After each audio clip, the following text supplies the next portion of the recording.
दोस्तों ये जो न्यूज़ है आज की दैनिक भास्कर के अंदर में प्रकाशित हुई और इस न्यूज़ से हमें कुछ चीजें इनसाइट्स मिल रही हैं कि यस,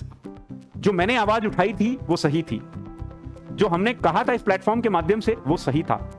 और यूं ही मैंने नहीं बोला था बंधुआ मजदूर बनने के लिए तैयार हो जाइए। दोस्तों अब दूर नहीं है, हायर शिक्षा के अंदर में शिक्षकों के बिल्ला नंबर जो है जारी हो दिए जाएंगे। जैसे कुली के अंदर में जारी हुए थे, अमिताभ बच्चन जी का वो बिल्ला जो है वो बहुत ही फेमस हुआ करता था,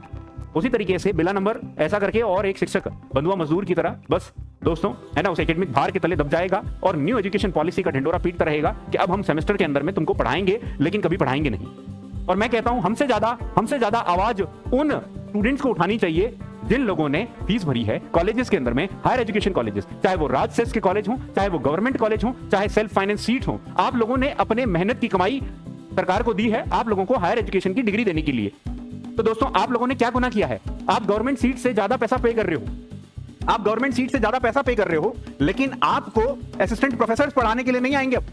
आपको किराए के लोग पढ़ाने के लिए आएंगे जिन्हें टीचिंग एसोसिएट्स के नाम से जाना जाएगा। क्या यह न्याय संगत है? नहीं है, यह बिल्कुल नीति विरुद्ध है।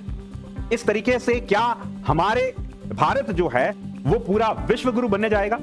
जहां हायर एजुकेशन को जो है बेसिकली मट्टी मलेत कर दिया जा रहा है, जहां पर आप देखिए कि राजस्थान के अंदर में क्योंकि आपके पास में पैसा नहीं है तो क्यों खोल दिए कॉलेज, क्यों ले लिए उन स्टूडेंट से आपने मोटी फीस, जिससे कि आपने उन्हें एश्योरेंस दिया कि बेटा तुम्हारा भविष्य अब अंधकार के अंदर में है, तुम इस कॉलेज में भर्ती होकर के आए, ये तुम्हारा गुनाह था, फीस दी वो तुम्हारा दूसरा गुनाह था, और तीसरा गुनाह तुम अब करने जा रहे हो जब तुम्हारे पास में नियमित शिक्षक पढ़ाने के लिए नहीं आ रहे हैं। तो मैं ये बोलता हूं इस माध्यम से, इस प्लेटफॉर्म के माध्यम से उन सभी युवाओं को उठना चाहिए और बोलना चाहिए, चाहे वो यूनिवर्सिटी हो, चाहे वो कॉलेज हो, चाहे वो राजसेस कॉलेजेस हो, आप सब लोगों को अपनी आवाज उठानी चाहिए और कहना चाहिए जब आप नियमित करिकुलम के अंदर में एनरोल्ड हैं तो नियमित शिक्षक आपको पढ़ाने के लिए क्यों नहीं आ रहे हैं? क्यों किराए के गेस्ट फैकल्टीज के नाम पर, संविदा के नाम पर, विद्या संबल के नाम पर, या नामकरण बदलते बदलते टीचिंग एसोसिएट्स के नाम पर आप सब लोगों के लिए वो किराए के मजदूर जो हैं वो गवर्नमेंट जो है अपॉइंट करने जा रही है एक परीक्षा के माध्यम से। इसलिए बोल रहा हूं बिग अलर्ट है दोस्तों, जाग जाइए,